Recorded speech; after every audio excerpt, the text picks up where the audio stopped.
All right, so good afternoon, everyone. My name is Daniel Patias. I'm a postdoctoral research fellow at the Sustainable Minerals Institute at the University of Queensland. So thank you very much for attending the GSQ UQ webinar series today. I'm sure you're all gonna enjoy the great series of talks that we have today, and I hope you are able to stay with us during this afternoon. First, I'd like to make a quick acknowledgement of country. We'd like to acknowledge the traditional owners and custodianship of the lands on which we meet today. We pay our respects to their ancestors and their descendants who continue cultural and spiritual connections with country. And we recognize their valuable contributions to Australian and global society. All right, so just a little bit of some housekeeping before jumping in. So first, you're more than welcome to use the chat and Q&A functions at the bottom of your screen. So just type if your question at the Q&A, and if you have any issues, please let us know in the chat. We're going to try to answer your questions the best as we can. And just remember, at the end of the webinar, there is an open Q&A, so stick to it, and you can ask how many questions or the questions that you want. Also, just remember that this webinar series runs every final Thursday of the month, so keep it tiny. So today, the theme of the webinar is collaboration through geoscience. As we all know, collaboration is very important in geoscience. So today, this webinar aims to include presentations that will bring essential information on how government and industry can work together to help shape the future of Australian geoscience. So thanks everyone for coming, and I will hand it over to the first presenters, which is Janelle Kerr. I'm pretty sure you all know her. She's the Director of Mineral Geoscience in the Geological Survey of Queensland, and she's going to present the GSQ Collaborative Geoscience Program. So I'll hand it over to you. Thanks, Janelle.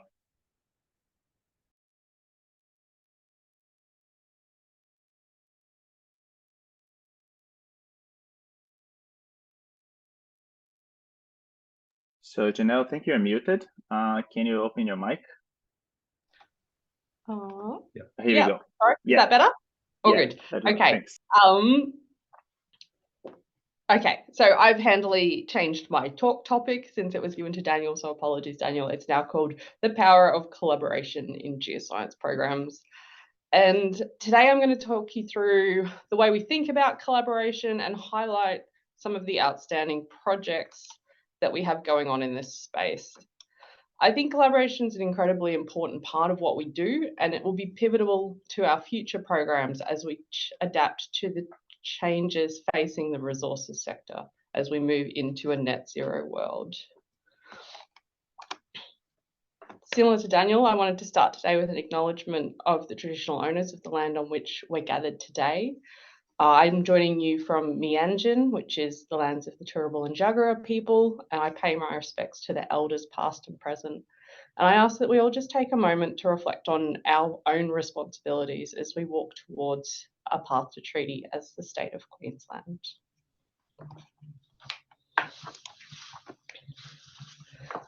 All right, so I'll start with a bit of a context about the funding that makes our projects possible. So this is a snapshot of the funding that we've had over the last 5 years. It's important to know that GSQ works through limited life funding packages. So we're awarded these from Treasury, and then underneath these large banners, our geoscience projects cover an incredible array of different kinds of work done by GSQ staff and our collaborators. All of our projects are aimed at how we can help the minerals exploration sector find the critical minerals that we need as a society. These projects range from regional geophysics through various scales of geological mapping to microscopic characterisation of known deposits in Queensland. Collaboration has always been a key part of the geoscience-focused projects that we run at the GSQ. In recent years, we've seen an expansion of the scope of our projects and now our limited life funding is being used on collaborative projects across the mining value chain. Today, I want to highlight some of the incredible work being done in that space and with collaborators across Australia and the world. So there's a range of different sorts of collaborative partnerships that we have. The value of collaboration is bringing together people with different ideas and backgrounds to generate new insights that would not be possible individually. There are a range of ways we collaborate across industry, government, and academia, most of which we've been doing for many years, but other styles of collaboration are new to us and very much reflect a change in the way we're thinking about how we support the industry. I'll step you through some of the projects that we are undertaking in each of these categories listed here and highlight the value that collaboration brings to the table for those projects. Before I go much further, I will do an absolutely shameless plug. Oh, if it'll work. Oh, there we go. So I'm going to be giving a brief overview today. There is a hell of a lot more detail that sits behind these projects. And if you want to come and find out about them, if you can get yourself to Mount Isa at the end of August, you'll be able to engage with myself and the team over a 2-day showcase. We're doing deep dives into a number of our projects and seeking industry feedback on the sorts of work that we'll do into the future. So please do take the opportunity to think about coming along to our roadshow. But enough self-promotion. The first kind of collaboration we do is through our collaborative funding schemes. So I'm not going to touch on this in much detail because we have Courtney and Sonia who'll be talking through a lot more nuanced discussion about what these programs are and how they support industry. They've been running for many, many years in the Collaborative Exploration Initiative, but also some new programs in this space as well. And they're a really important way of how we support industry and collaborate with industry. The next kind of collaboration we do, and a core part of the business at the GSQ, is our collaborative relationships with other government-funded organisations. So I've kind of lumped Geoscience Australia, but also CRCs, international governments, and the CSIRO into this broad bucket. These relationships allow us to standardise the way we collect data and the workflows we use to collect data across a whole range of different kinds of geoscience studies. We learn from each other in this process, and it makes a much better, cohesive geoscience offering across Australia, not just Queensland, but Australia.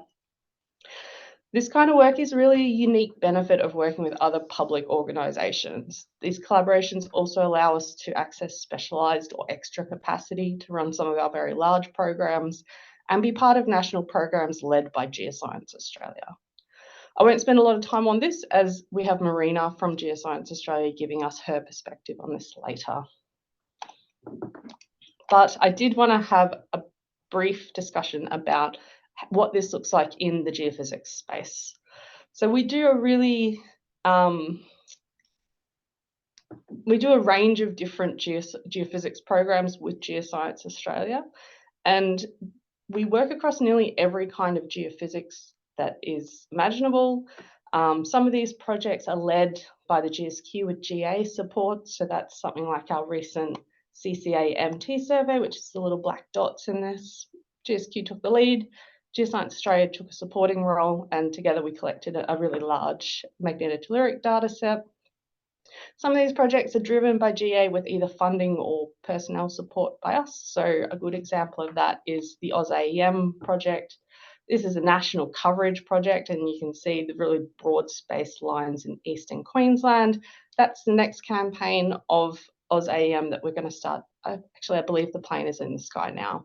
So these sorts of national coverage programs we can only be part of through Geoscience Australia. And then there's some deeply collaborative geophysics that we do with them as well. And this can be some of our regional AEM projects where our staff and their staff work together really closely on these projects, or deep crustal seismic, which we're leveraging skills on both sides. And funding comes from one or both. All of these kinds of surveys, the collaboration between the states and territory surveys and Geoscience Australia ensures that all of the surveys collected across Australia have standard data quality and formats, enabling the best use of our data by everyone who wants to access it.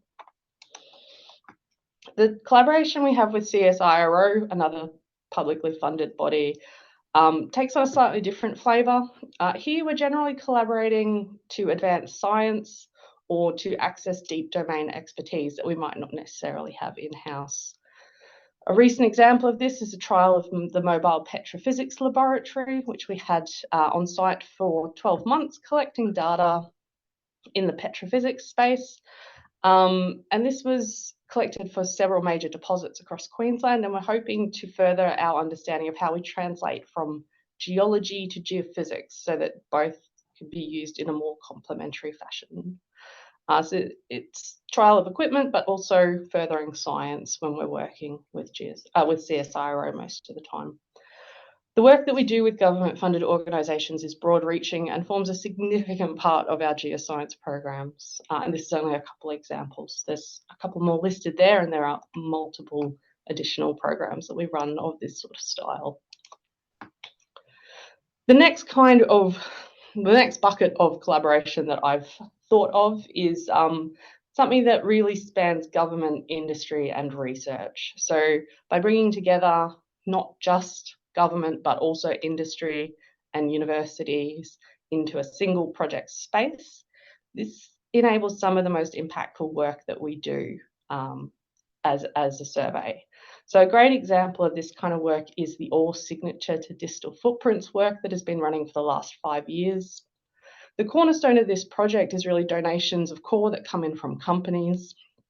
And then through collaborations with universities or CSIRO or governments, we build a really detailed understanding of what deposits we have and how we might find similar things when we're trying to supply new metals to the market. This project has involved all of the collaborators on this screen as over its lifespan, and probably a few more that I didn't have room for. So you can see it is a really big undertaking to collaborate across so many different organisations and types of organisation. But the results of that are pretty spectacular. So the work has been spread across northwest and northeast Queensland with a range of different primary and secondary characterisation projects underway, as well as understanding the footprint that those primary mineralisations leave in the surrounding rocks so we can try and find them. The team has been working across numerous different deposit styles, as mentioned here, and you can see there's more than 50 sites that they've been working in this style for. If we zoom into the northwest, you can see, again, a really wide range of deposits have been characterised, facilitated by our industry collaborators. Without that material provided to us, we can't do this work. When we do get that material, everything goes through the high logger so that it's all consistently scanned. And then we step down in scale of characterisation with progressively more detailed techniques. So initially the coverage is uniform, but as we get more detailed, we have to sacrifice some of our coverage.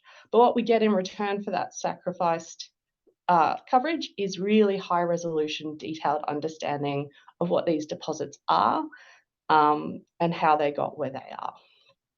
And we've recently added some in-house microanalytical capacity to the mix. So previously we were leveraging quite primarily our external collaborators for this work, and now we do a little bit more of this inside. And this is some of the data that work generates. So these are some really high resolution geochemical analysis of a couple of our major deposits. So the George Fisher mine in Mount Isa and Lady Annie also in the Isa region. So these fantastically detailed chemistry maps are what's helping us understand the deposits in this program. So that's probably the widest ranging thing that we do, covering the most different sorts of collaborators. But the partnerships that we have with industry are a slightly different flavour of collaboration. There's a wide range of things that we're involved with universities for. Obviously, they're the home to deep domain knowledge and specialised equipment that is useful for our projects. But we also have the opportunity to support students and early career researchers through involvement in our programs. We're often involved in ARC linkage projects or the industrial transformation training centres, really looking to either further science or support the next generation of geoscientists. And we've also had some fellowships that we've supported with researchers that are working on our projects. So really, the collaboration that we do with industry is about knowledge sharing and skills development. That's really the core reason that we love working with unis. And these collaborative relationships are of such great value to us at GSQ that they're littered throughout all of our projects. Again, I put a snapshot of all the universities we've worked with recently, but there are no doubt additional ones that didn't fit on this slide. So some examples of this sort of project, we've done a broad scale reinterpretation of deep crustal seismic data with the University of Queensland. We've done investigation into rare earth associations of peralkaline magmatic systems with another university, and obviously a lot of different microanalytical or geochronology work to support a range of different projects. So this has really been a core part of our business for a very long time, collaboration with universities. Something that's a bit newer for us is collaboration with research outside of geoscience. Recently, we've got programs looking into circular economy and mining, some programs looking into processing and traceability of our resources and commodities, and also secondary prospectivity, just to name a few of the things that we're involved in. So this expansion of our collaborative partnerships has been in response to a change in the way we think about supporting industry. As we are called to support industry in finding critical minerals for decarbonisation, the kinds of support they need is different to what we've traditionally focused on. There's still a really strong drive to improve our geoscience understanding to support discovery, but unfortunately for a lot of critical minerals, discovery is not the end of the story. There's processing challenges, there's global market fluctuations that impact them a lot more than the base metal commodities. There's also a change in the way societies and communities expect the mining sector to behave.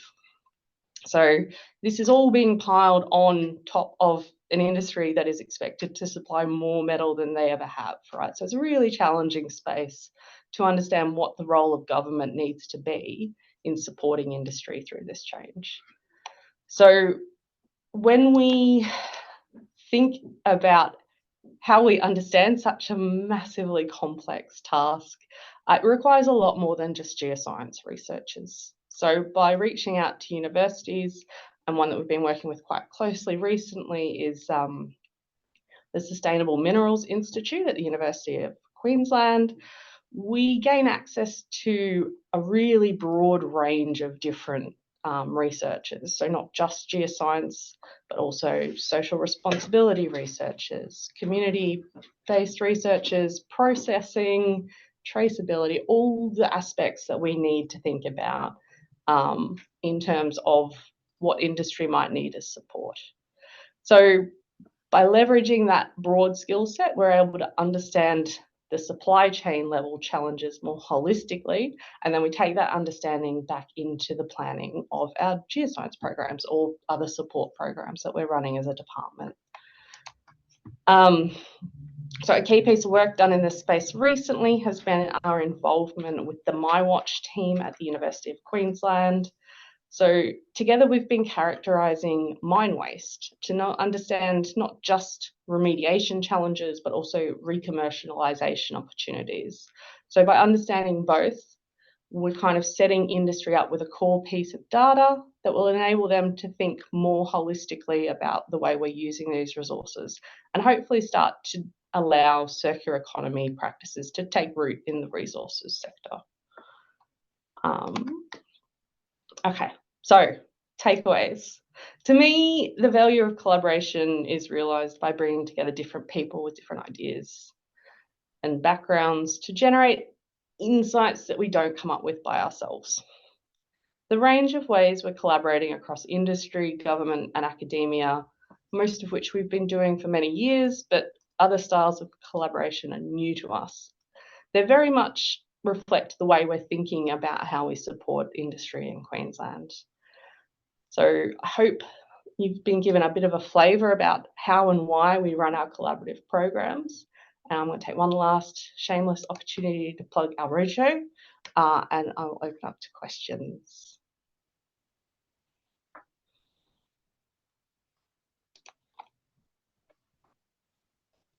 All right, so thank you very much, Janelle. Thank you for the interesting talk. I think I love the point that you made to show that we also, as a geoscientist, can help a lot on different parts of the value chain, especially here at the SMI, do a lot of mineral processing. So how do you see ourselves like helping the metallurgists of mineral processing, the role of GSQ to help this downstream parts of the value chain? How can you bring our knowledge into and GSQ can collaborate with that? Yeah, I think it's a good question. I think there's a really compartmentalized way that historically we've thought about discovery and then mining, right? So they're kind of always been quite separate creatures in the way that we approach our business. But maybe by working with researchers in more broad disciplines, we change the way we think about our projects, but also we change the way we communicate about our projects, and hopefully show the value of engaging with those downstream processes at an exploration stage. And I know there's companies already thinking like this, but by having companies think about, well, I found some rare earth in early exploration stage, maybe I'll do some testing now and not after I've drilled out the whole thing. So that sort of change in thinking that brings more of that downstream understanding of what we've found into exploration, I think helps with the critical minerals space quite a lot. Yeah, it's amazing. And like even like to see for example, the mobile petrophysics, all this data acquired on those important mineral deposits of Queensland, how essential it can be to better understand how they're going to be processed or their petrophysical characteristics for mineral processing. No, it's super interesting. Thank you very much for the talk. Thank you. All right, so now I'll bring our second speaker of the day. So Courteney Dhnaram, hopefully I pronounced it correct. She is the CEI Grants Manager at the Geological Survey of Queensland, and she's going to be presenting the Collaborative Exploration Initiative, Maximizing Success Through Collaboration. So it's all yours, Courteney. Thank you. Thank you, Daniel. I'm just going to share my screen with everybody, so hopefully you can see that well. First of all, I'll just apologise for this delightfully raspy and deep voice that I'm going to be presenting this talk to you today. I'm just getting over a cold, but we're going to make the most of it and get through it today because I'm really excited to talk to you about the CEI process and essentially the value that I really strongly believe CEI brings to industry and also to GSQ and research organisations. Also, I feel like I'd be remiss if I didn't take a moment to just say how lucky I am to be on a webinar with such amazing all women presenters today. Janelle and Sonia and Marina, who's not here yet, but I just think it's incredible to have this opportunity. And I think sometimes it's nice to just highlight how great it is that we have amazing women in this industry. So today, if size will work. I'm going to give you a brief outline and sort of build on what Janelle has spoken about in regards to the Queensland government initiatives and specifically where the Collaborative Exploration Initiative fits in. I'll touch on the benefits of collaboration, some updates about the last round, the current round, round 8, and updates about round 9, which is coming this year. And I'm going to give some examples of a couple of CEI projects that have either really influenced GSQ's type of workflow or how GSQ's workflow has influenced successful industry proposals through the CEI process. So I've sort of pulled together a couple of, predominantly the main ones of government initiatives that Queensland has launched and how they sort of sit within the exploration and discovery cycle all the way through to closure and site rehabilitation. Because I think it's really important when you look at all the range of available funding that's there for different companies to apply for, sort of to see what is the most applicable for the questions and the work that I want to do. So today I'm speaking here. So CEI predominantly is at the exploration stage. I'll touch on what Janelle mentioned, and she was sort of talking about the idea that we also can do things like met testing and other types of studies early on in the process to sort of get the best results at the end of this sort of going feasibility into mining and extraction. And that's also something that CEI supports. And later on, Sonia will be talking to you about the new CDP project. It shouldn't be fun, it should be program, and exactly how that sort of works in regards to CEIs. So last week, I was lucky enough to be at the Noosa Mining Conference, and I snapped this slide, which was presented by KPMG, specifically about how to leverage government funding. So it was looking at federal funding, state funding, and also international funding. And I was hoping they were going to put a nicer version of this up, but unfortunately, we'll just have to make do with this photo. But I think it's a really important thing to think about for any company who is thinking about leveraging government funding and how to make the most of what's available to you. Some of the things I see and I talk a lot about with CEI is really taking the time to be grant ready, which means we know kind of 2 years ahead roughly when the time frames are going to be available for applications. So setting aside the time to put the applications together, making sure you have the capacity to be writing these grant applications. And if you don't, trying to leverage or try and bring that expertise in to get these proposals up. It's important to think about strategic relationships with partners, research institutions, and also government stakeholders, and potentially other companies, nearby tenure holders as well, to see like how can you get the most out of this program. And I also think that, you know, grants aren't the only way to be able to get these things done, and CEI might not also be the way to do it because there's other grant programs. But I think it's really important to focus on what you can get out of the program and not necessarily what you get from the available funding. So speaking of funding, for those who are unfamiliar, the Collaborative Exploration Initiative has been funded most recently out of the Queensland Resource Industry Development Plan. So we received $17.5 million for 4 years. Currently, we only have 2 rounds left. We have $10 million of available funding, and that's not including the recent round 8 that is happening currently as we speak. So I just wanted to talk to everybody here about this slide to just say that CEI funding isn't perpetual, and we have to constantly go out to try and be proving the benefits of this program. So hopefully you'll get a bit out of this talk to sort of see why this funding is so critical for what we're trying to do in Queensland. So as this talk is about collaboration and sort of, despite the fact of the project being the Collaborative Exploration Initiative, which solely sort of makes you think that the collaboration is between us and the applicant, it really is us and industry. And I see a lot of benefits from the CDI in the past and the CEI program. So I think one of the best ones is we can fund novel exploration techniques that can be implemented as part of standard exploration activities in the future. We can de-risk these exploration programs. We are able to put money into them to make it less of a risk to the company to do it and potentially get some really, really good benefits from this.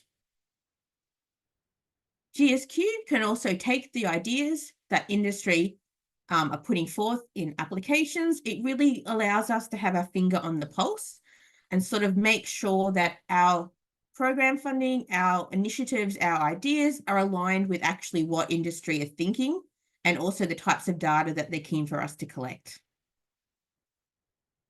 One of the best things I feel from CEI is that the data is available 6 months after the final reports come in. The data and samples are available across our 2 core sheds in Queensland, which allows more research and more data collection to be happening. So as Janelle mentioned, part of the sort of mineral systems or to proximal to distal processes a lot of CEI drill core actually sits out in that really distal, potentially proximal area. So it allows us to have core and information directly applicable to these deposits. And as I mentioned, the data is all public. So the information is beneficial to the applicant who's applying and doing the work and getting funded.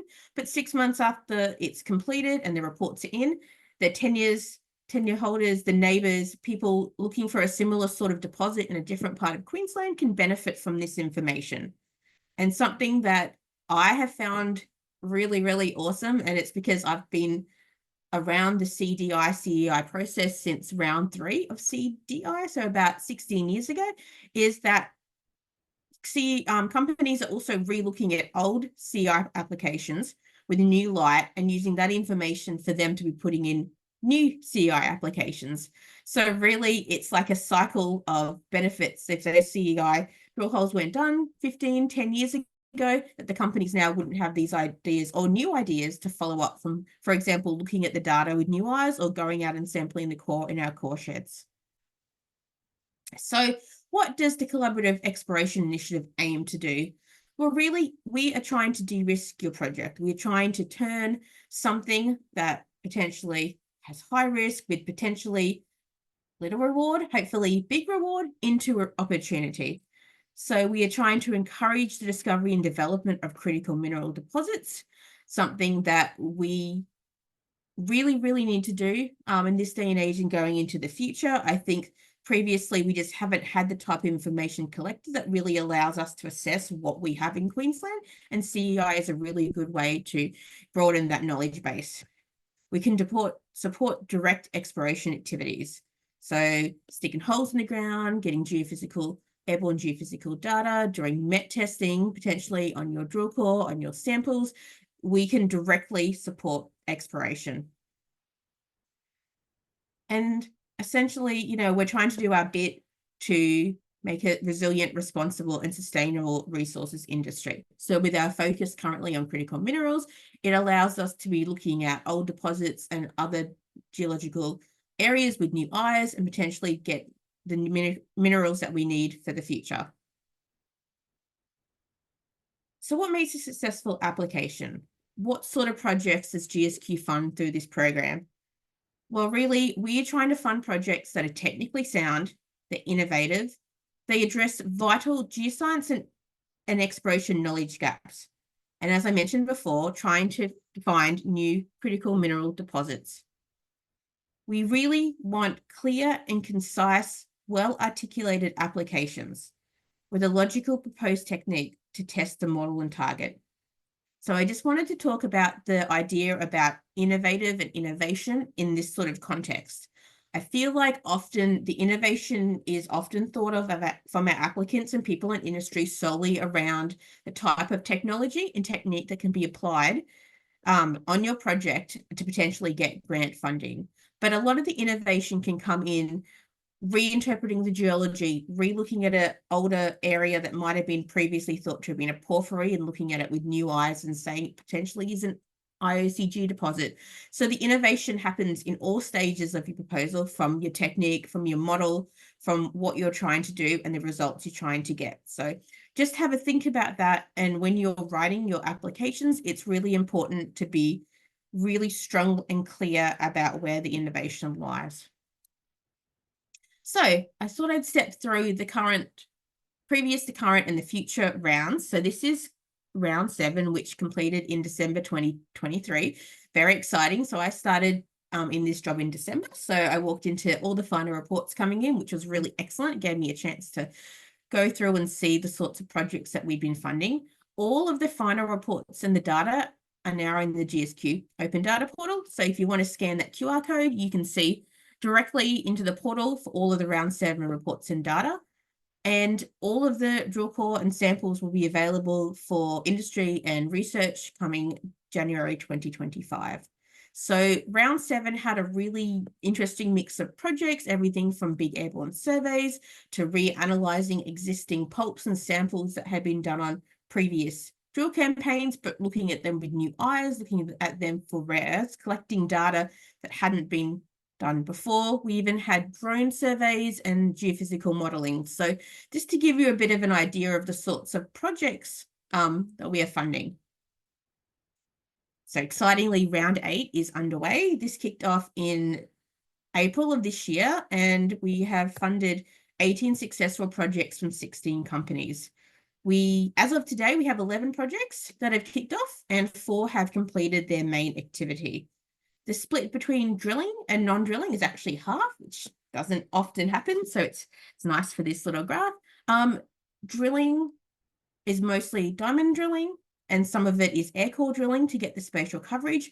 And in the non-drilling, it's everything from reanalyzing samples, looking at network, collecting airborne and ground geophysics.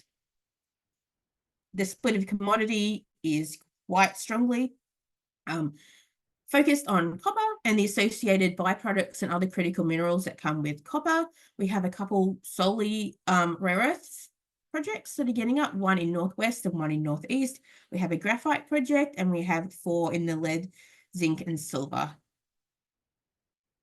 So I thought it'd be really neat to sort of have a look at the types of projects and kind of ballpark where I think they are sitting at the project scale. So this isn't indicative to say if you have an application and a project that sits in one of these, that's going to get funded. But I thought it's really nice to see where our funding is directly going. So as you can see, most of the projects are of regional scale, which means collecting data over a larger area before then doing the next lot of exploration on your own to find your prospects or your targets.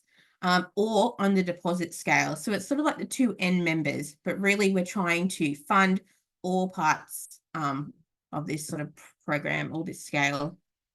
And then I looked at the project stage. So it's interesting that we have a kind of nice split between target generation and exploration. So target generation is similar to like the regional scale surveys. It's the companies, collecting data over an area and not having an idea, but not really having anything to do more detailed work at. Exploration is standard, having a target or a model and using a technique to test it. And advanced exploration is work that's done on a more developed project or deposit, but may be really critical to unlocking the benefits of it. So specifically met testing or reanalyzing pulps for other important commodities. So round 9, I know people who are in the audience are probably really keen to find out what's happening. We're under construction. We are working really hard right now to have a look at this program. We are aiming for an October 2024 launch. So fingers crossed. I really, really recommend everybody sign up to the mailing list. I'm going to put my email at the end of the slide. If you want to shoot me through an email, I'll get you signed up to the list, because as soon as we have the dates locked in, we'll be sending out this information to you to be able to apply. What we normally do when applications open, we'll do an in-person and a webinar, which will allow you to have more detail about the application process, which will be really useful specifically for those people who may have not put a CDI or CEI application in the past. And there are significant changes planned from the round 8 guidelines. So I'm not going to have them in my slide. I'm just going to talk to them. So overwhelming feedback that I've had from the last couple of years is potentially having the application period close at the end of the year before Christmas. So that's something that we're looking at, but also then allowing the final reports to go over the Christmas break into the next year. So really allowing companies to make the most of an extended dry season, knock on wood, if we get one, but also then to get all the other analytical data and the bits and pieces together. So when the final reports come in, it's a really cohesive story. We're also working on having a final report template, which is something that we're going to test for those companies who have round 8 successful projects right now, but we're going to roll it out for round 9. And we're also really having a look at the current funding breakdown and the breakdown for costings per project to just see how we can make the most of that and get more companies involved. So wait and see. Hopefully we'll have some more information to you in the coming months. I'm really, really keen for feedback. So if you'd like to shoot an email, if you've applied before, if you've been a successful applicant, if you're looking at it and if you have any particularly great ideas or any feedback, I'd really, really love to hear it.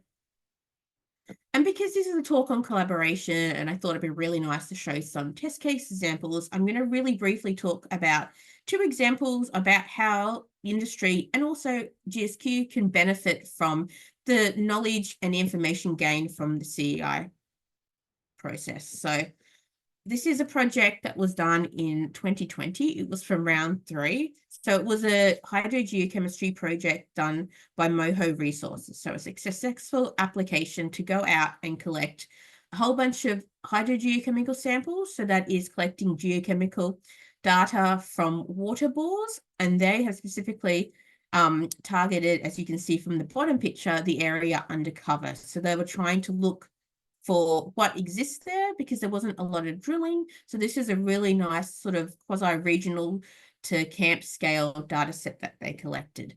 So they collected over 70 samples. They had a whole bunch of anomalies identified, and then they're working through trying to understand what this means and potentially can it be used for vectoring.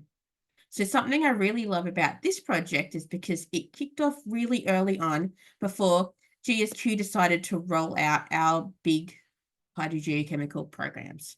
So we sort of took an idea essentially that industry were looking at and doing, and I know that other companies, specifically Rio, as you can see on my map, which is in the light green circles, also have been collecting this sort of data, but this was the first publicly available data as part of CEI done by Moho.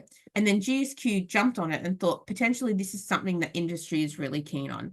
So we did a multi-year regional program. We collaborated with a bunch of people, CSIRO, QUT, Rutgers over in America, and JCU. We expanded on the idea that Moho had collected, and you can see Moho in the light blue box there, where they did specifically undercover. We've also looked at outcropping and undercover areas to better understand the signatures, and we're collecting a really wide suite of elements, over 66 elements, and adding on to the sort of data collected from Moho by collecting a bunch of copper, lead, and zinc isotope data, which is really useful for trying to understand the source of these metals. So this is an example of GSQ trying to understand better what industry is looking at and doing, and then trying to roll out this same sort of data collection ourselves.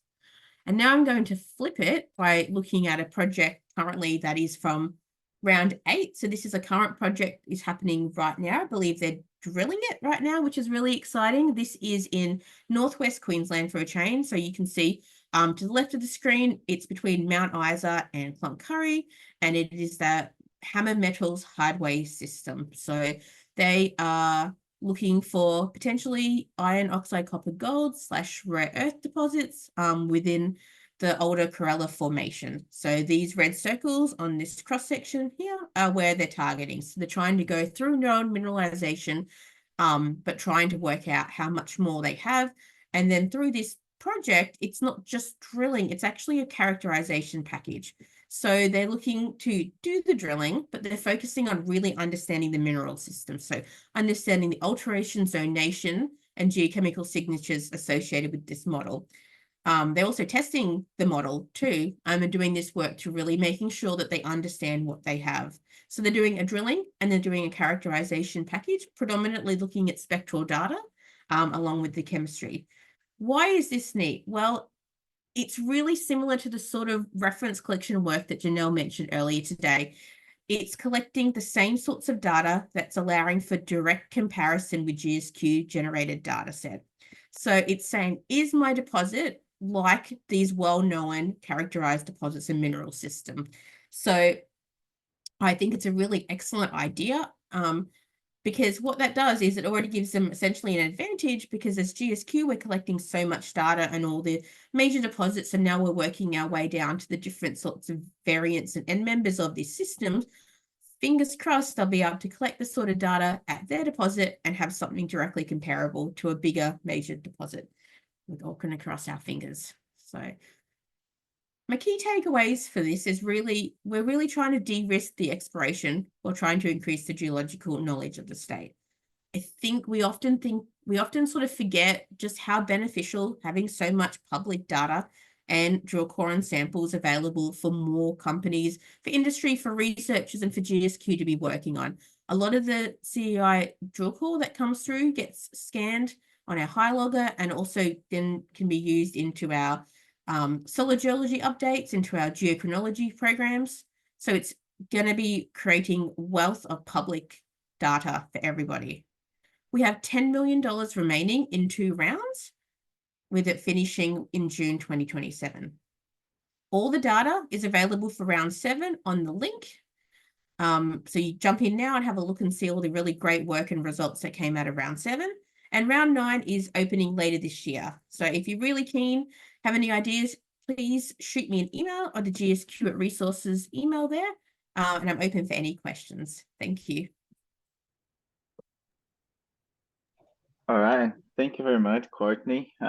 Super nice to see this kind of funding schemes. Sometimes those companies, they don't have the budget to kind of try these innovative ideas and to provide that for them to test. And sometimes the end product is something very good that can be scaled up for the companies or research institutes. It's an amazing type of funding. That's great. So I don't think you have any questions on the Q&A. So I think we're gonna leave any questions for the end. So I'll jump now into the next presenter, which is Sonia Maunder. She is the Collaborative Development Fund Grants Manager. She also works at the Geological Survey of Queensland, and she's going to be presenting the collaborative exploration, unlocking the value in mine waste, GSQ's collaborative development program. So thank you very much, Sonia. Okay. Hello, everyone.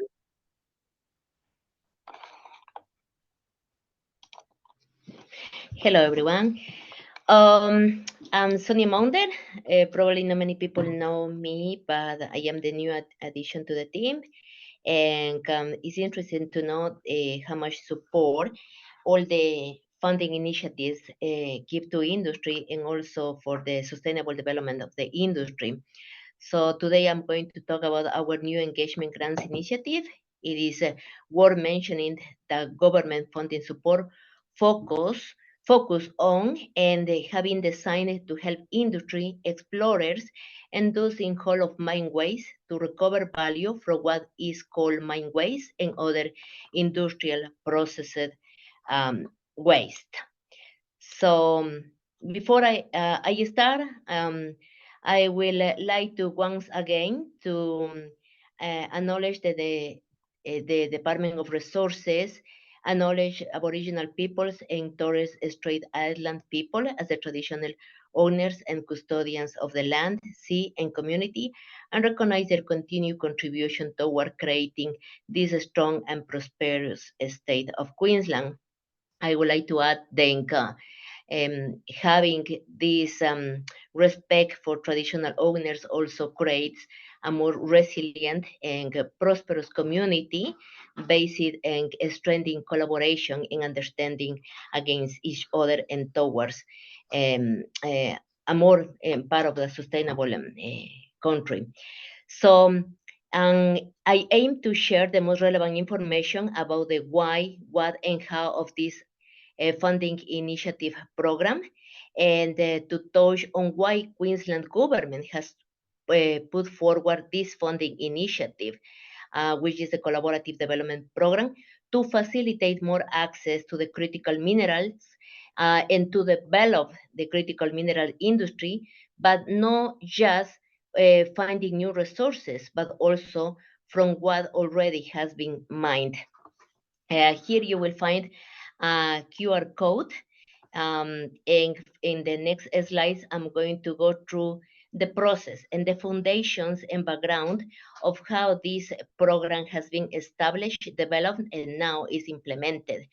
Very much, I'm not going to give you outcomes in terms of data or results, because the program was released on April this year, 2024, but very much is providing deep information for your understanding of how this program is important to industry, but also how it's important the collaboration from industry to strengthen this initiative.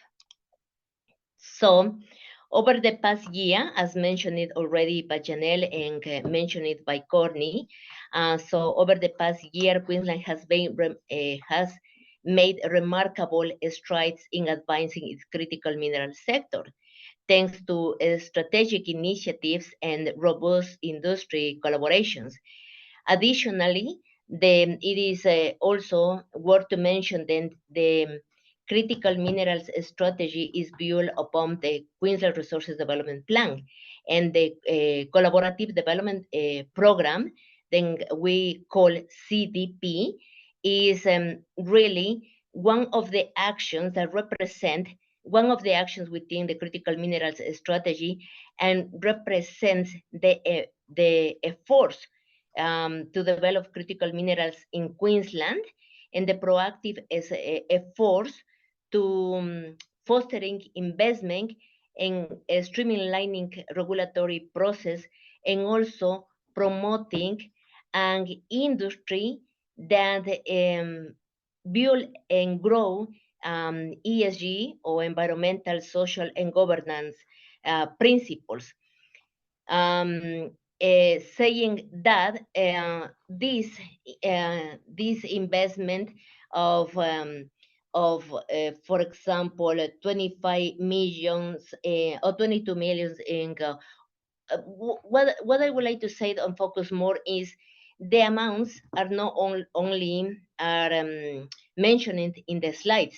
It does provide a general information, but I would like to point it out is then 5 millions has been allocated to CDP as a strategic action and will benefit and also support all the other investment that has been made for the critical development industry. So the CDP program, when was framed and was implemented, was aware of both the challenges and opportunities to advance the sector and also the long-term sustainability efforts. The government has, the Queensland government has set very ambitious goals, like, for example, reduce by 30% emissions, carbon emissions. For example, achieve net zero emissions by 2050. So, how CDP fits in this strategic priority or in this strategic approach is really maximizing opportunities in mine ways and also maximizing and implementing innovative new approaches. So CDP, summarizing, is the CDP aim is to unlock the value in mine ways, and that is why the 5 million has been allocated to CDP, which focus on extracting and recovering critical minerals in mine waste. So the CDP, as mentioned, was announced on April this year, and using and also I am talking about the foundations, I'm talking about the focus of the aims of CDP, but really how we can find potential is going to reassessment of mine waste. In the following slides, I will show some examples of projects, but I will frame all and reassess what was already assessed. And we will go through the different activities that can take place while we are exploring value in mine waste. So using mine waste to extract critical minerals not only make economic sense, but also resolves many environmental concerns. For instance, cobalt is often found mixed with pyrite and in mine waste, but sometimes we don't focus, or most of the times we used to, because industry is changing and priorities is changing, we send that to tailings or tailing dams, or we don't look deeper in maximizing its value. As mentioning, or I can mention another example, the mine tailings and waste rock dams, for example, can hold or great concentrations of the original targeted elements, but additional potential contains other valuable elements or minerals which were overlooked in the past. Due to the green revolution that is taking place, and Queensland is taking very seriously, because one of the strengths is that strong ESG governance. So we are currently experiencing more demand of target elements, but also more demand for those elements like copper, nickel, lithium, rare metals, then can be found in mine waste. So while we reassess mine waste potential, we can advance critical minerals, we can create new value streams in mine waste, we can create sustainable systems for extracting, recovering, and reprocessing remaining mineralization and byproduct recovery.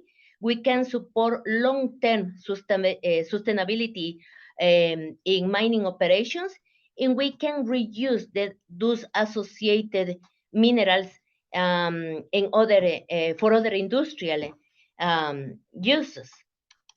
So the program, as I said, offer 5 million and run as a one round and close on 2027.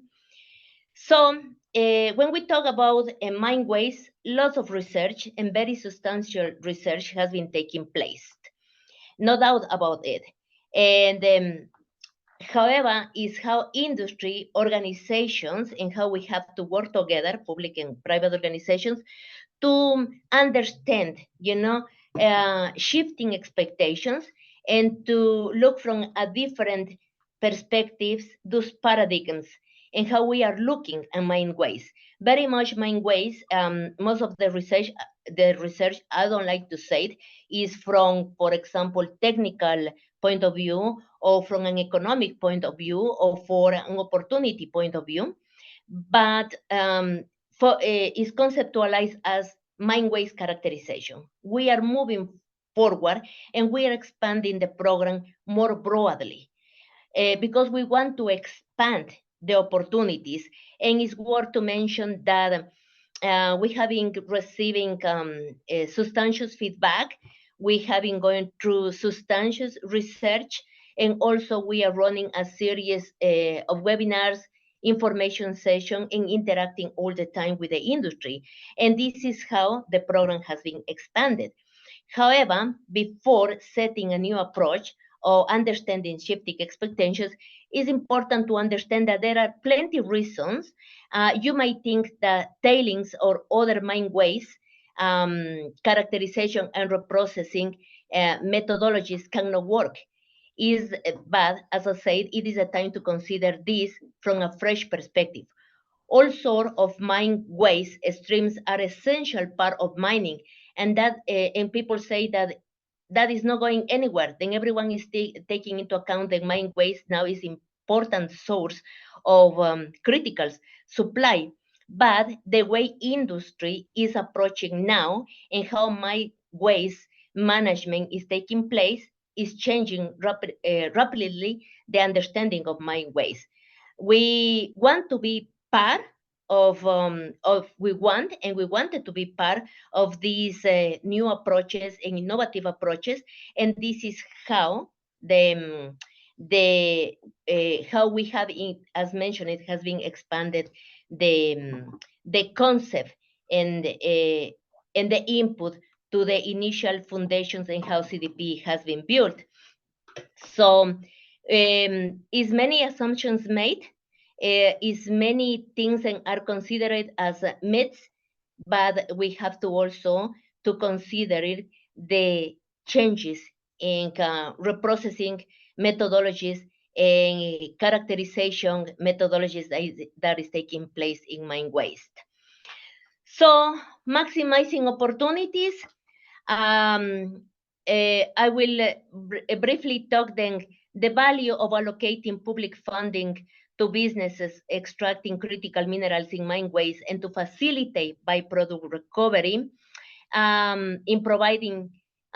is providing case study and the public data then will benefit a the wider community within the mineral processing and mineral extracting processing from mine waste.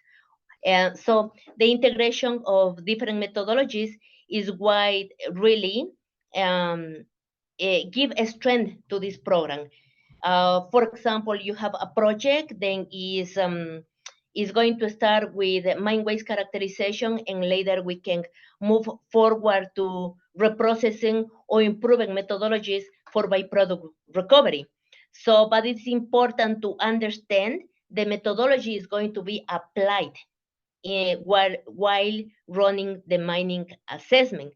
Also, we want to strengthen the knowledge. Is lots of research done around mine waste, but how much applicability of that research of the new methodologies it has been taking place. So when we are talking about projects and the projects that are valuable for this program, we are talking also to those ones who can support the established guidelines, and also how we can enhance knowledge and contribute and support more sort of projects and recovery and extraction and exploring opportunities in mine waste. So, but now is, as mentioned, is important to invest and to better understand critical minerals occurrence in mine waste. So when it is going to take a reasonable amount of time from exploration to feasibility, and the project become viable, and later we initiate the construction phase, and later we have a mine, and later we have operations, and we move to the production phase.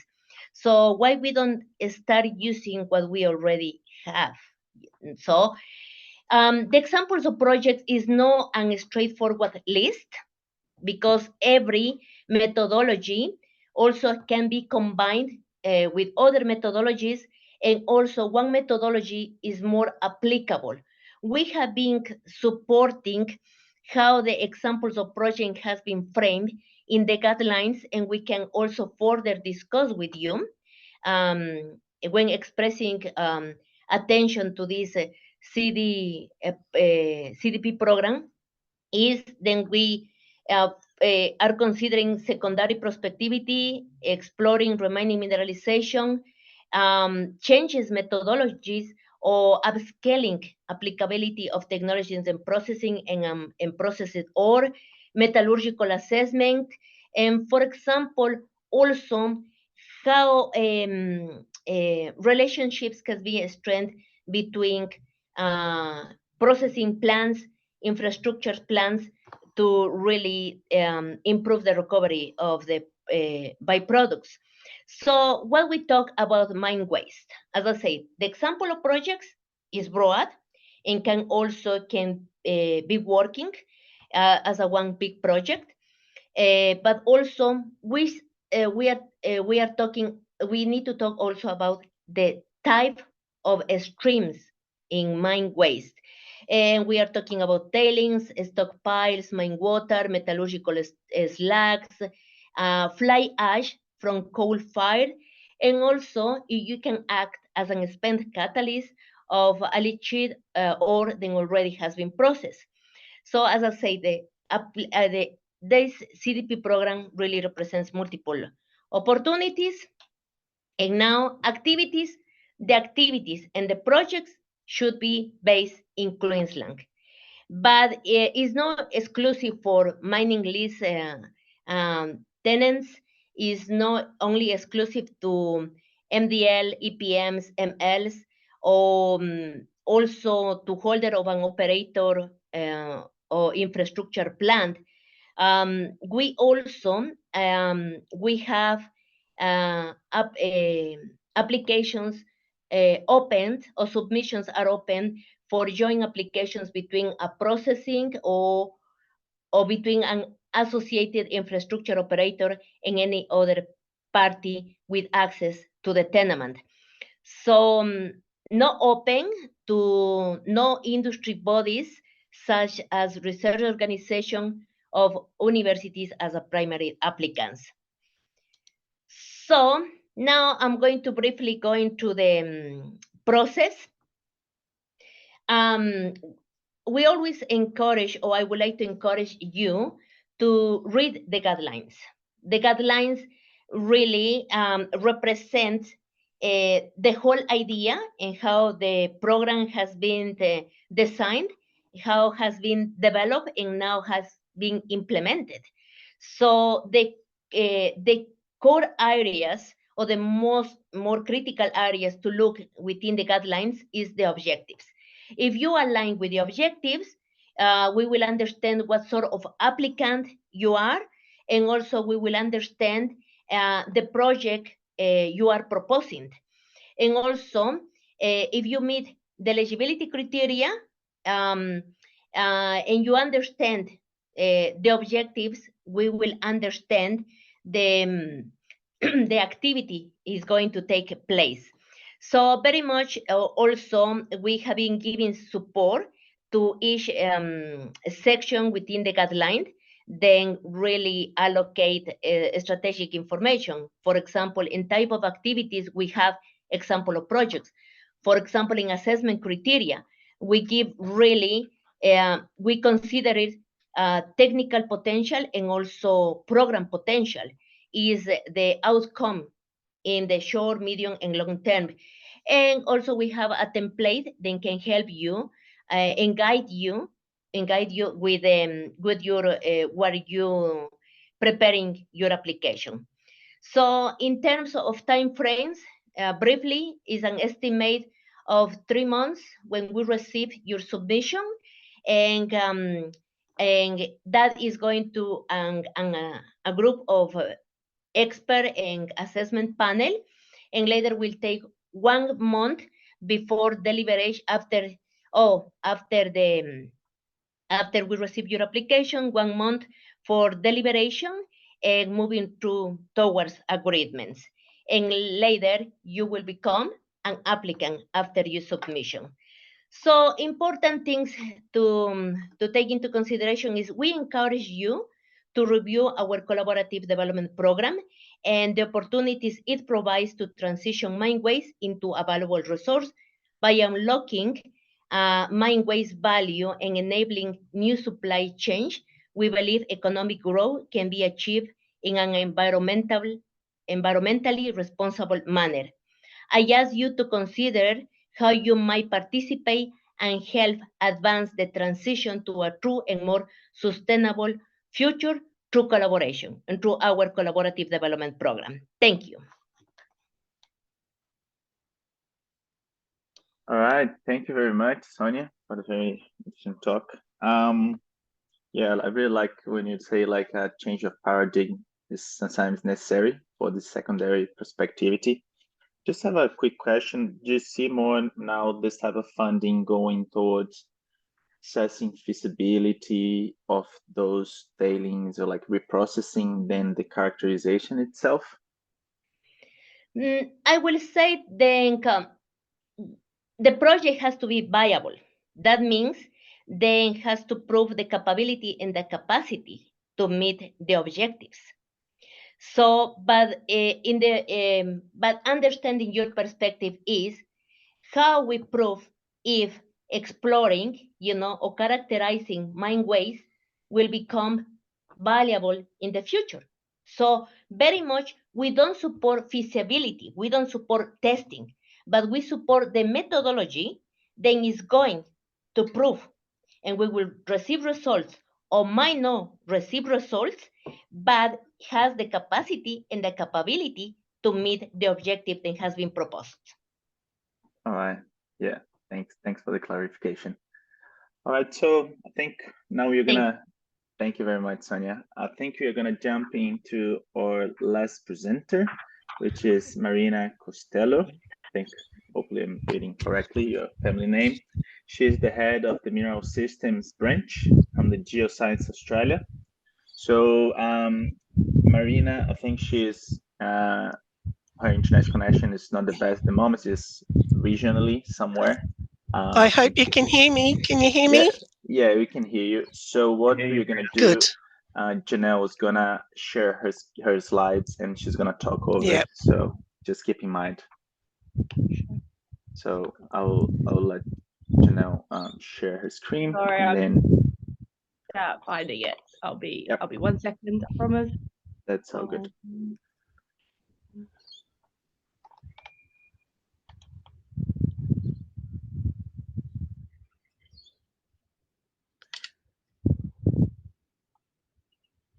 All right. Yeah. Too good. All right, everybody. Hello, I'm Marina, and I will turn my video on later. But I'm an elderly woman on holidays, let's put it that way. I work at Geoscience Australia. Next slide. I'd like to acknowledge the traditional owners and custodians on country across Australia.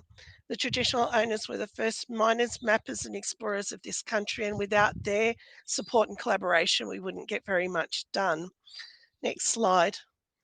So where am I? I am meters away from the banks of the Wild River in Herberton, far north Queensland, which has 4 bars, but it's lying to me because this internet connection isn't working as well as it should. I'm on leave, but I didn't want to miss this opportunity. I'm really grateful to be able to speak to you today. And of course, if you're going to go on leave, the best place to go is in the middle of a mineral field, which is where Herberton is. Herberton hosts the world-class magmatic hydrothermal tin, tungsten polymetallic deposits, Balgammon and Isabel, and they're like 4 or 5 kilometres away. I drove past them this morning. The base metal mineralisation at these deposits, hang on, this isn't the talk I'm giving. Let me take a step back. Just letting you know, the geology around here is pretty spectacular, and if you're ever up this way, don't forget to pop into Herberton. Next slide. Collaborative geoscience. We cannot do it alone. Not anymore. Everybody wants more. They want it faster, bigger, more accuracy, less uncertainty. We have to work, and we are grateful that we get to work across government. State and territory geological surveys are our #1 partnerships, our collaborators. But of course, academia, communities, First Nations groups, and other Commonwealth governments, agencies like AUSCOPE, CSIRO, the NCI at ANU. And this is just a smattering of the groups that we collaborate with. A shout out to the Sustainable Minerals Institute here. Collaboration is essential for building a better, stronger evidence base for resource understanding, discovery and development, for a sustainable environment and for better social outcomes, let alone the awesome science that we get to do. At Geoscience Australia, we've just finished an 8-year program called Exploring for the Future, which we've collaborated really well with Geological Survey of Queensland. But we also have something called NCF work, and that's National Collaborative Framework Agreements. And with the Geological Survey of Queensland, we've been working together on AEM, magnetotellurics, geochronology, resource assessments, mine waste, data management, standards, safety. I could go on for a long time. We have a very strong working relationship with GSQ. Did I say geochemistry? I have to say geochemistry was, I'll get into trouble. So firstly, GSQ, thank you for the opportunity to talk today, but thank you for working with us over many years. The investment we make together in pre-competitive geoscience. So I might be talking to the converted here, but why do we do pre-competitive geoscience? Next slide, maybe. It could be my computer, that's it. Well, pre-competitive geoscience is directly supporting government priorities, including on the path to net zero.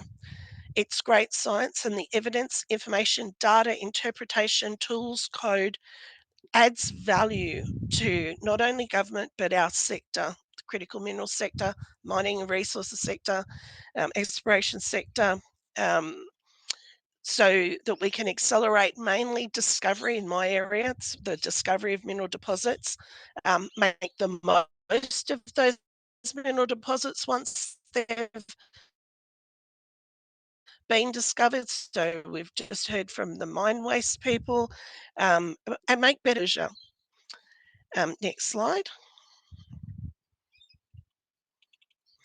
A strong resources sector is important to Australia and to our trading partners. Australia relies on resources to remain prosperous. This underpins our GDP, what the money that goes into hospitals and roads. But we also want a sustainable environment into the future. We want excellent ESG standards. Australia's greenhouse gas emission targets are a 43% reduction by 2030. We've got solar panels on the roof now, so I feel pretty good about that. And net zero by 2050. If you look to the right, here's a snapshot of what we need into the future to meet those ambitious targets. That's a heap load of minerals. We know we need more resources, and the projections can be staggering. Australia has critical minerals and strategic materials in this list. They are essential to our modern demands, what we think we need to live, to our technologies, but also to our economies and our national security. These minerals are vulnerable to supply chain disruption. Next slide.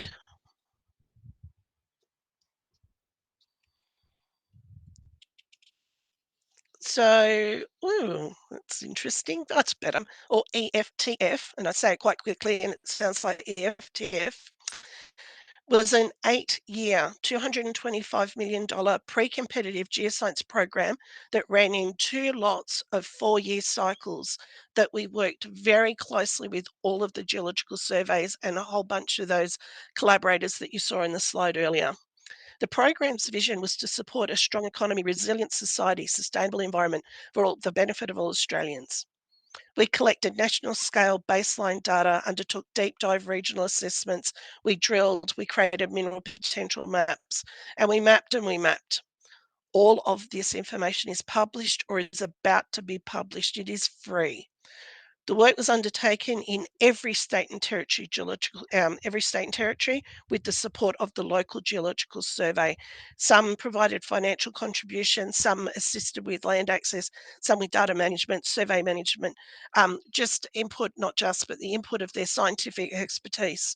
We worked really closely with geologists, geophysicists, data managers, safety people, land access experts. Right from the very early planning and right through to the interpretation products. Next slide. So was it worth it? You betcha it was worth it.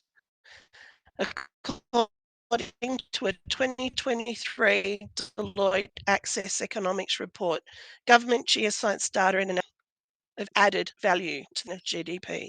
For Queensland, the Queensland Government Geoscience added $19.3 billion to the Australian economy at this time. It's worth this work. It's amazing to be involved in this kind of work. And it takes so many people to make this impact. Next slide. So some of the products and some of the information that's come out of Exploring for the Future and our NCF collaborations have led to Australia-wide geoscience data coverages. These coverages are resource agnostic and can be applied to mapping and managing mineral, energy and groundwater resources, as well as managing the environment, all sorts of other applications as well. We call them a public good. Nobody else is going to do this work. We can't rely on industry to do this work. It's just too big a job. So just letting you know, some of these data sets, it looks great at this scale, right? You go, whoa, but don't want to be pulling the wool over anybody's eyes. The AEM data is 20 kilometre line spaced. The magnetotellurics is at times 55 kilometres spaced, or isn't there. The gravity is 2, 4, 11 kilometres spaced. So are we really data rich or data poor? I think there's more work to be done, but we make the most of what we do have. Next slide. Our programs together with state and territory geological surveys, academia, everybody, the contractors, everybody who works with us, they map from the surface down to depths of hundreds of kilometres. We look at how the deep lithospheric structures influence basin formation, fluid movement and mineral system formation. So the surface is geological mapping, radiometrics, LIDAR, hyperspectral, surface geochemistry. Basins, we might use magnetics and gravity and active seismic. The crust, so airborne electromagnetics, geochronology, isotopic mapping, drilling. The lithosphere, passive seismic and magnetotellurics are our go-to. So the power of these data sets isn't just looking at them individually, it's when we combine them. And more we'll be more utilizing AI and machine learning into the future, we're not there yet, to really pull out the value of these data sets, combine these data sets, view trends, understand the structure and the interrelationships. Using a mineral systems approach and experts, we absolutely need experts and humans to be looking at this, but the power of computational information will come to the fore. And some people are already using things like that.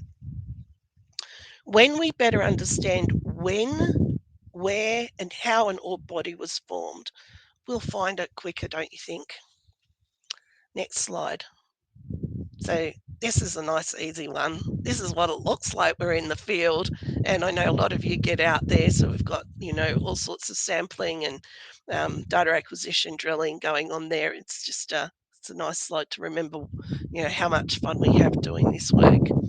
And often we're out there with GSQ working together. Next slide.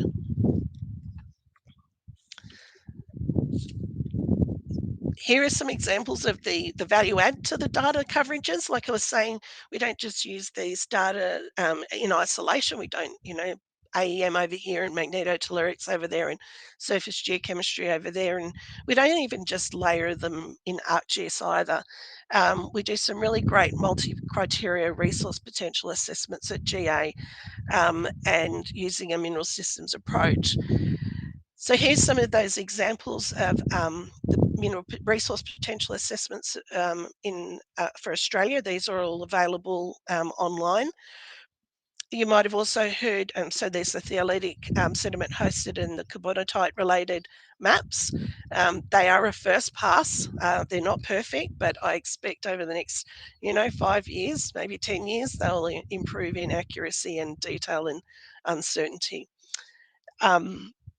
But we've got people out there exploring and finding new deposits based on these maps already, letting us know. I am sitting outside, so if you can hear the lovely breeze, sorry about that. Economic fairways, that's a mapper that combines infrastructure and geological data sets to evaluate the mining, processing, administrative and infrastructure expensive of mining operations across Australia in a spatial context. The tool is rapid, high level. It's a spatial estimate of economic viability and potential that allows economic considerations to be evaluated much earlier into the initial stages of exploration. And of course, which was touched on just a minute ago, the Atlas of Mine Waste, which we're very, very proud of.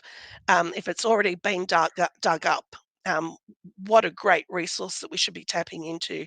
Again, a shout out to the SMI team here, absolutely fundamental to this work. So these maps and tools can be used for so many different reasons. And as geologists, as earth scientists, as geophysicists, geochemists, we should be looking at what else can we get out of this information? How creative can we be, particularly in the use for to support better ESG decision making. Next slide. So this next slide makes it into all of my presentations. We call this Oz AEM, that's Airborne Electromagnetics, and this is a huge undertaking, first of its kind in the world, the largest AEM survey ever in the world, and we're covering, I think we've covered 66.8% of Australia, you know, just because I'm a geophysicist, I like the numbers.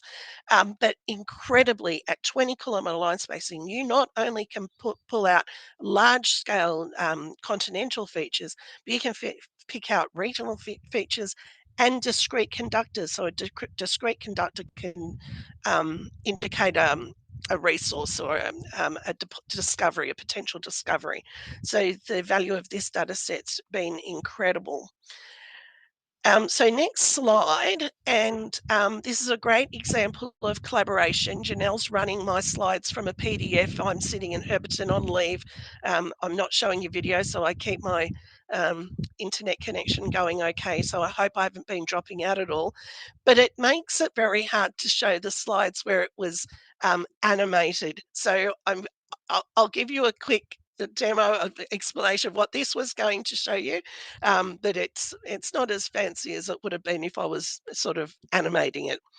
So we have an area in Queensland where there are historic copper mines, and if we overlay current major mines and we turn on and off the magnetics and gravity as you would in ArcGIS, we get to see some of the regional trends here. But what AEM does, it really highlights where a discrete conductor or an area of high conductivity, which can be, you know, copper sulfides, can also be salt water. It really highlights, that's where this pink arrow is pointing to a discrete electrical conductor. We can investigate the relationship to known mineral deposits and structural features. So we can sort of line them up across fair distances or integrate them with company data that's already been collected. So this AEM is a 20-kilometre line spacing, but if you see this pink arrow, I'm going to skip through my notes here. We know that an explorer has looked at some legacy drill hole data based on this particular discrete conductor, and they've declared a technical discovery of a high copper grade deposit in the area. And they're planning a drilling campaign to constrain, you know, where the copper targets are in the area. That's just phenomenal that not by chance, because all the lines were carefully planned, but that we can use a 20-kilometre line spaced geophysical survey to actually start a drilling program is incredible, and this is in Queensland. Next slide. So again, this next slide's a little bit less exciting because I'm not doing the interaction, but you've all got good imagination, so I'll run through this fairly quickly. Again, this is just another example of using the 20-kilometre line data to sort of make really good interpretations over huge areas. So I think this is 300 kilometres by 150 kilometres. Hey, that's massive. That's massive. But we can make these really coherent interpretations and test them with legacy drill holes and other topological and geochemistry data, surface geology and things like that. So the spatial distribution of this data set as a first pass to map over great distances is phenomenal. We can link the high electrical conductivity, for example, over hundreds of kilometres in this case. So just these would have been two great examples, but they're two great examples, and maybe you'll hear them another time in a bit more detail. Next slide. So what's next? Exploring for the Future finished at the end of the financial year, which it's sort of still sad to me that it's all over, but something even bigger and better and more exciting is coming. So the Prime Minister of Australia has announced the Future Made in Australia Act, and really resources are, I'm going to say, the backbone of a lot of what needs to happen in Australia. He announced $566 million over 10 years to fund Geoscience Australia in a program called Resourcing Australia's Prospectivity. At the budget night, that was clear to be over $3.5 billion over 35 years. This is a significant investment in and a commitment into funding the search for critical minerals and to deliver our net zero future. And that's not just through first order discoveries, that is also through secondary discoveries and recycling and anywhere we can find these. So the initiative will deliver over 35 years national mapping of resource potential for all the critical minerals on the critical mineral list. And yes, we know that will change. And the strategic materials, it will look into hydrogen and other resources to support net zero transition, because nobody could have convinced me that 10 years ago, they couldn't have convinced me that high purity silica would be a thing that high purity quartz would be something have a team of people working on. So you just don't know what it is that we need in the future. We also will be mapping all of Australia's groundwater systems to help support climate resilience, agriculture and water security, of course, of remote and regional communities as well.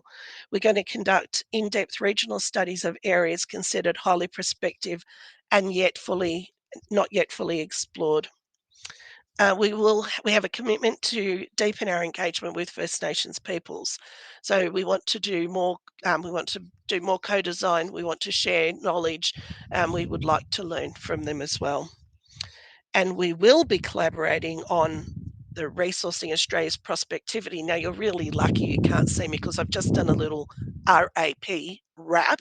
Yeah, I hope you're all laughing there. It's late in the afternoon. We'll be collaborating on the RAP with our government partners, and that includes our geological surveys. They have been a part of this journey already. Janelle was involved in some planning late last year about what the priorities were for Queensland, and there'll be more stakeholder engagement to come. It won't just be the bosses, we'll be getting to talk to all the subject matter experts as well in due course. Next slide. So I'm really excited, if you can hear it in my voice.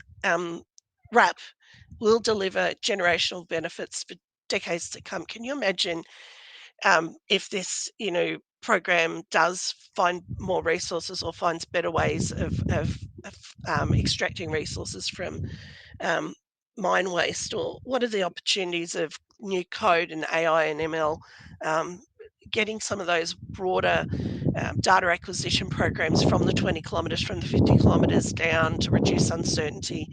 I'm really looking forward to this. I think this is good news for every geoscientist in Australia. I think this has got huge potential, and I'm very much looking forward to working on this together with you all. Next slide. Collaborating with our partners definitely will see better evidence-based, impactful outcomes for the benefit of all Australians. You will help us work out where to go, when to go, why to go, and how to get the best information out of whatever we do together. Very, very grateful. So a couple more slides left. Next slide. I really want to thank all my team at Geoscience Australia. I've used a whole bunch of people's slides. I want to thank all of our partners, and I haven't mentioned many at all. There was a quick slide at the beginning. Geoscience Australia cannot do our job without collaborators. It's just impossible. This work drives new discoveries, and that's not just in the sense of finding a new deposit, it's new, better ways of doing things. If you are heading up north, don't drive past Herberton. It's an amazing little town. I've got a map because, maps are cool. Please come and spend a bit of time mining museum and all that, plus some awesome rocks. That's my little spiel for the tourism in far north Queensland. And the last slide, I've shown you 0.0000001% of what Exploring for the Future has achieved. I understand there are over 1,000 new data sets and publications. There are talks, there's tools, there's code. This is all freely available. So the plug here is, please have a look at the FTF Showcase webpage and register and log in to some of the talks that are more along the lines of what you really want to know about. All of those talks do talk about collaboration, and they're much better at naming all our collaborators as well. I didn't do the FTF program justice today at all. The new national scale maps and data sets products, this is a week, I think it's 4 days of 2 sessions, and I don't expect you all to log in for them all, but there will be absolutely something for you in that. So take a screen grab, or maybe email me and I'll send you the link later. But I guarantee that you will get something out of it. I have had the privilege of looking at about 2/3 of the talks. Some of them are pre-recorded. There's an opportunity for question and answers as well. So that's the last slide. So I'm just going to turn my video on and see if everything falls apart. Marina, it's Evan here. Congratulations on making the audio work, and to Janelle for supporting at this end. So yeah, great job. A question has come through already from John Anderson. Any clues on likely upcoming terrain priorities? Okay, so maybe let's try the video. I can't do it from my end. Maybe you can see if you can do it your end. I would love for people to see how happy I am to be here. But if you can't, it won't. Yes, start my video. Ta-da! All right. Yeah, it's connected. I'm in beautiful Herberton in my mum's front yard. John, that's an excellent question. And in the next 12 months, we'll be doing a lot of planning. We know that we'll be doing more work in the Darling, Curnamona, Delamerian area. That was one of our Exploring for the Future deep dives. Because of, you might remember the 2020 phenomenon known as COVID, and then add floods and fires and some other things that happened. So we've got a little bit more work to be done in that area. So we're taking advantage of continuing that work. And the other area that we know we're already going to do some deep dives in the next few years, a deep dive in, is the Berrindudu, Northern Territory sort of WA border there. But we'll be planning, and John, when we get to the stakeholder engagement sessions, we would love for you to join us and tell us, I was going to say tell us where to go, but that kind of again is one of those, just imagine I didn't say that. We would love to have your input by December, and we are taking on board everybody's input, because we know that's what makes better decisions. In the Exploring for the Future program, those of you who are playing along with us at home, 4-year cycles go really fast when you put a year aside for land access, right? That's a really short time frame. So even though we got a lot of great input, there just wasn't time to do as good a job as we will this time. Hope that answers you a little bit there, John.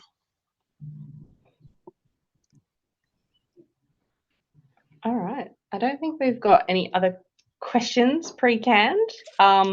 If people are interested in submitting more questions, we do have a free Q&A session at the end of this. I'm so impressed that you managed to get through all of that, Marina, with the connection that you have, and I definitely was chuckling along when you thought I should be. So that's a worry alleviated for you. Do we make people panelists? So do we want to do that so people can ask questions if they would like to? Yeah, Daniel, is that something you're able to do? So those remaining on the webinar, with the number we have on, maybe we can open that up to everyone who's on the call to freely. Do that. It should be on the right-hand side. Adjusting the permissions. Is it like promote everyone as a panelist? Yeah, promoting everyone. Yeah, it'll take a bit of time for people to get through that process. So until then, I'm going to make you pick a favorite child, Marina. Do you have a favorite from EFTF? It's a question that I've got for you. If she can hear me. Okay, it's awful to have a favourite. For me, the most challenging, the highest risk, and possibly the most rewarding activity that we undertook was the 200 by 200 kilometre passive seismic array, AusArray. I think that is going to be hugely impactful about narrowing the search space and our understanding. And there's a huge flock of tropical birds flying over. Hugely impactful for us understanding that deep lithospheric architecture right through to the surface, how things operate. Will help us understand basins and where minerals are likely to be formed and why. I think that was such an audacious risk to take. All the other things we've done have been big and bold and incredibly successful, but we've left AusArray out to collect data for even a little bit longer. It was supposed to be 12 months, it'll probably be 18 months. So yeah, that's my favourite, but don't tell anybody at GA. I'll keep it under my hat, I promise you. Do we have any other questions from any of the panelists? Anything people want to share on reflection for? Yeah.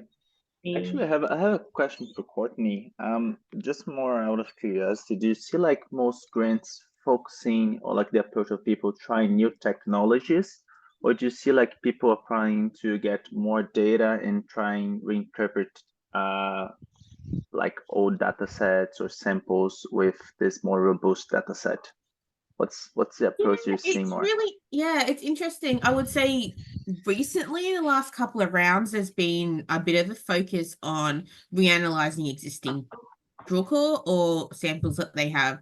So I think people are kind of realizing as we learn more and more of these systems, existing historical data doesn't have a lot of the elements that are really useful for pathfinders and for vectoring. So there's been a bit of a push for that. I think initially when we started CEI, when we changed from only doing drilling and moving into doing other sort of techniques, there was this novelty. So lots of people and were applying really neat and really interesting sorts of techniques. But sort of because CEI, we're 8 rounds in, some of those techniques now are just run of the mill. People are kind of using them in exploration. We're adopting them. So it's really neat. So I think a lot of the innovation going forward will be around mineral systems, deposit models, and the sort of thinking about what we can find and what data we need to collect to find them. All right, thanks.